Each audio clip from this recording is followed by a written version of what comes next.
Right, I'm joined by Peter Fury. How are we going, Peter? Yep, all good. All good. Right, I've got so much I want to talk to you about. So, first of all, I'll get straight into it. Hughie Fury, Deontay Wilder for the WBC heavyweight title on the 26th of next month. Is this on by your Twitter account? It looks so. And Box Rec. Well, we just got an email from one of our contacts over in America offering us this fight in 4 weeks. So I just said if we can have 7-8 weeks, we would do it. So as of that, just it's what it is, really, isn't it? So we'll see what happens. I've not heard anything more than that. Okay, so like it's on Box. So it's not signed and sealed. It's not. No, definitely not. The Box Rec must know more than we do. Okay. Okay, all right. I thought as much. Funnily enough, I thought as much. So you. Don't get me wrong. Look, somebody contacted, somebody connected to us, an email asking if we wanted to fight in 4 weeks. I just replied and said no. If we can have 7 to 8 weeks, then we would. Yeah. Okay. Well, of course. So, do you think you might be able to pull that off? Like, could you put this maybe on the undercard of Tyson Klitschko? Yeah, 100%. We'd love that. Yeah. It's not a problem at all for us. It's come to us, they've offered us a fight, so if we can get the right time frame, we'll take it. Yeah. So that's up to Wilder and his team. Yeah. So obviously they know full well I'd like to think they knew full well that Hughie fought only, there wouldn't be much, it's 4 weeks, it's not that far away at all. So, how do negotiations go from here? Did they just put it up? And do you know what I mean? It's all a bit strange. It's all, well, if they're looking for an opponent, and then it's understandable. But basically, Wilder's a very good champion. He's a good fighter.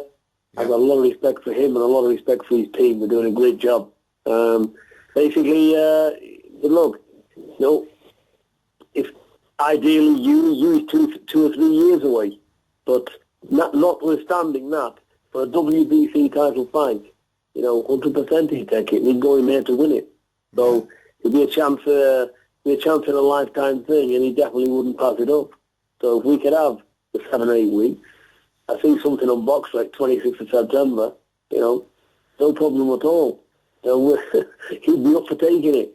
So basically, that's up for Wilder and his team if they want to do it. But definitely, as far as we're concerned, no problem at all. Yeah, so you'd be up for doing it on the 26th as well? Yeah, I think that gives us enough time. Yeah. Okay. All right. Brilliant. Well, how was Hughie when you told him about this? What did he get very excited or what? What? It's a bit out of the blue. You must admit.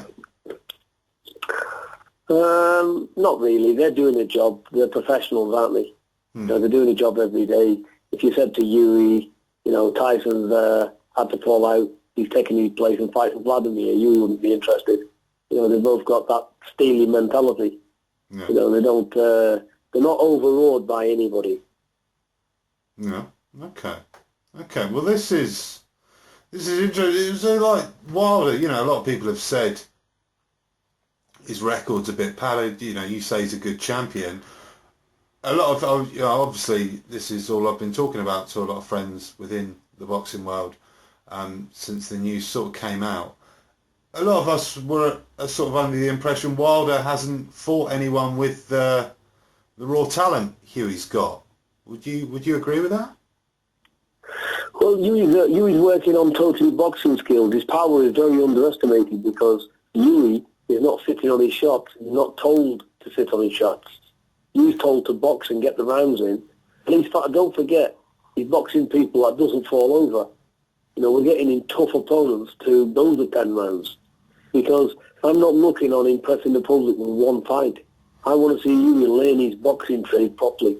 Then he can sit down, move his feet back, hold the position, plant his shots. He's not being told to do that. So Hughie's power is very underestimated. He can hit, and if you hit you correctly, he'll put you to sleep.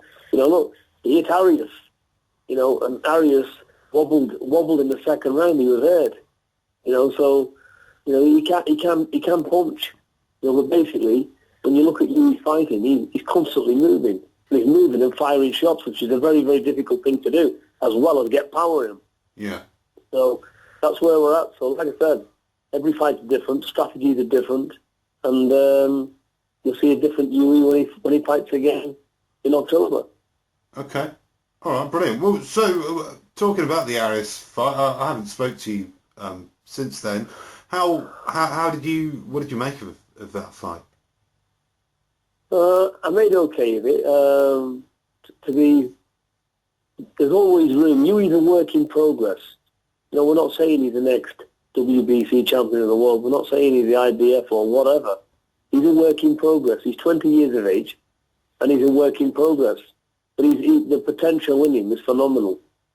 And he will prove that. And come October the 24th, and he fights on Tyson's undercard, he'll fight at least a top-ranked 15 opponent, world-ranked opponent, and so he will be moving the top 15 ranks after the 24th of October.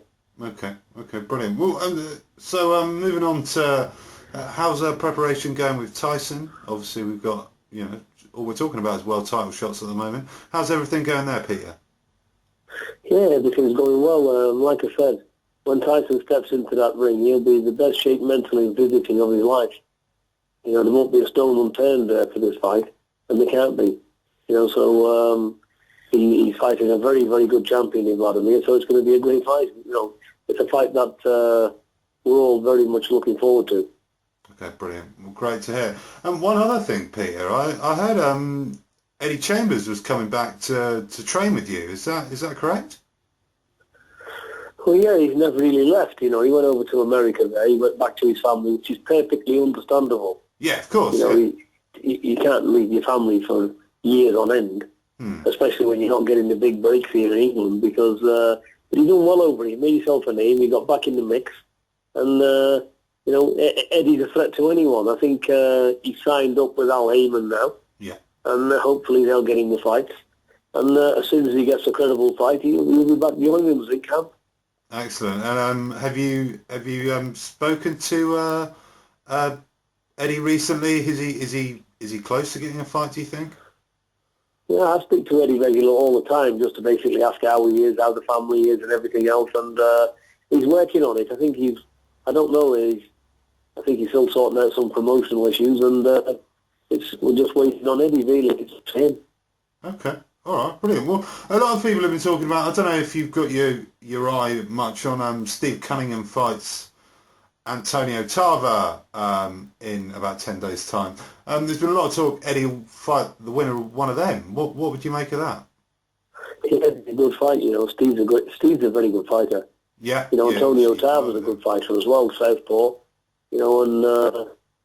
But Steve's he's had a few unlucky breaks, Steve Cunningham, so... I've seen a few of his fights which I thought he's won that, and all of a sudden he hasn't. So it's one of them really. But this is a good fight for Steve Cunningham, and I believe he can come through it. Yeah. Okay. What do you make of Antonio Tarver? Obviously, a sort of careered at light heavyweight, and then went up to cruiserweight, and then was in films, and a bit of controversy behind him. How serious do you think he is in the heavyweight division? No, he's not going to beat the young guns of today. Everybody has to move over, but he's got as good a chance as anyone else. He's doing it. He's a good boxer. He's got an awkward southpaw style. He's a slickster of a boxer. So it's all good. Him and Steve Cunningham's a good match fight. It will be a good fight between them two. Yeah. I don't see. Look, let's put it this way. Shagev, he's won a world title. Both of these guys are equally as good, if not better, than Shagev. So when I say not win a world title, I don't mean it like that. I just mean against these big guys. Yeah. The young up-and-coming, like you've got Wilder, you've got Tyson, you've Wladimir Klitschko, these type of people. It's a different ballgame. Yeah. I'm with you there. Well, finally, let's talk about what else is going on in this country. Obviously, we've got the Dillian Whyte and Anthony Joshua are going to fight for the British title, I believe, towards the end of the year. Obviously, they've both got work to do in the meantime. First of all, what do you make of Gary Cornish? I know he's worked with you guys a little bit before. You know, a lot of people are saying he's another one-rounder for Joshua. What's your thoughts on Gary? I think Gary's a decent boxer. He came down. He done a bit of sparring with us. I think he come down for 3 or 4 days from Scotland in preparation for a fight. Nice guy. He's. I wish him all the best. But look, again, it's who they've boxed and all different things. Joshua was definitely the heavy favourite in it. But look, you got to give credit to Joshua as well. He can bang like a mule. He's not put a foot wrong up to now, has he? No. So it's all good. These guys, we have to be critical of these up and coming guys because he's not been really hit back yet, Joshua. And that's not to say, he's not been back because he hasn't fought anyone. It's just been far too good for anybody to even begin to start to land on him. So we have to see what they're like. But all the potential's there. I quite like Joshua. He seems to be a good boxer. And he's definitely stepping in the right direction. He'll be one to watch in the next 12, 18 months. Brilliant. Well, obviously, Dillian Whyte, obviously, I know Dillian's work, you've worked with, most of the heavyweight talent around. I know he's come and done some work with you. He's recently signed to train with Jonathan Banks, which is quite interesting. First of all, how do you rate Dillian Whyte? I highly rate Dillian. He's a good kid. I was very impressed with his last fight. I liked the way he was fluent. He was taking his time. He was doubling up that jab. Yeah. And he was picking his shots. He was like feinting, having a look, and he was just having a look, taking his time. He's coming on. That's going to be a brilliant fight between him and Joshua because they're two good prospects. Yeah, and I see a very good fight between them. I see it as a 50-50 as well. Okay. But I would like to see Dillian get rounds in. It's all right blowing these guys over, fighting somebody like Joshua, Dillian's got the power anyway. Yeah. But he needs a tough nut, I don't know, it's hard to find because these guys can hit very hard. Yeah. But he needs somebody that's going to withstand it and take him 8 to 10 rounds. He needs the rounds in. It's all right sparring, it's all right doing all it in the gym, but he needs a couple of good quality fights, Dillian, before getting in there. Just to give yourself every opportunity, that's all. Yeah, so, well, obviously he's going to be on the same card as Joshua and Cornish. If you were, in a fantasy world, if you were Dillian Whyte, who would you want to get in there with as perfect preparation for this massive fight with Joshua? Well, it's hard to say, but he needs somebody like an Arias, who Hughie's boxed on. The Arias is obviously short. He's 5'11", and obviously he wouldn't be in use because he's 6'5", 6'6". So he needs a tall guy, but with that kind of toughness, to where he's going to stretch him a bit. So I don't really know, to be honest. I'm not really looked into it. Yeah. He definitely needs a good fight where he can get rounds in, where at least the guy, he's trying to hit back and he's in the fight as well. Okay, because he's in the fights to give Dillian every opportunity he needs. But I think I'm sure he will do. I think it's a great fight and, may the best man win. It's going to be interesting. I'm certainly going to be excited to see it. Yeah, definitely. Well, obviously he's with Jonathan Banks, so that to me looks like a move in the right direction. What are your thoughts on that? I don't really know much about Jonathan Banks. I know he boxed, and I'm sure he's a very good trainer. I don't know. Obviously, he's with Wladimir Klitschko, isn't he, as well? So, and he's took a lot from the late Manuel Stewart, who's an exceptional trainer. So he's as knowledgeable as anyone else, if not more. So it's all good for Dillian Whyte. I think he's got himself a good team. And like I said, it's going to be interesting.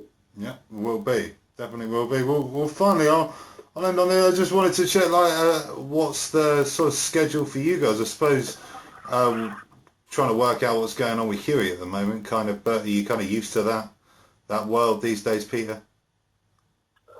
Yeah, there's no problem at all. Hughie will fight anybody. It's a WBC international belt. It could be Wilder, it could be Klitschko, it could be anyone. He's getting in there. Forget whether he's ready or not. Of course he's ready. He's ready to fight anybody. He'll give plans and tactics. Not ideal, because like I said, before you see the very best of you, you're probably looking at another 5 years. So let's not forget he's 20. Yeah. But that doesn't mean, this kid's as tough as a brick. He's not even been tested, but he can take a shot. So like I said, we're working on his skill set. But if that fight happens, we'd love to take it. We wouldn't be going in there. For a world title, just get in there and do your best. You get in there, win it. But like I said, and not taking anything away from Wilder. Wilder's not been really tested as well because he's a big banger. He's climbed to everybody he's boxed. And he might be a little bit reckless or whatever, but the talent's there. He's another work in progress as far as I can see because he's only fought live opponents for his past probably his last 2 or 3 fights. Yeah, I'd agree with that. Well, excellent. Well, it must have crossed your mind when you got the email, like you could your son and your nephew could run the heavyweight division, own all the belts. That must have crossed your mind when you got that email with the offer from Wilder. Ultimately, that's the reason we're in boxing. That's my aim to be. That's what I've always said, and that's what we always want to achieve. And we work hard to try and get there. So this is the thing. Nothing's a foregone conclusion, but everybody's got to have a goal and everybody's got a dream, and this is where we're heading. And come the 24th of October, we should be one step closer to that achievement. Excellent. It's brilliant to hear. Well, good to hear you not shying away from it. Well, thank you very much for coming on, Peter, and I wish you all the best. You're welcome. And look forward to some news imminently, hopefully. Great. We look forward to some news as well. It's all exciting. Good for the camp. Everybody's walking around laughing and smiling. It's great. Brilliant.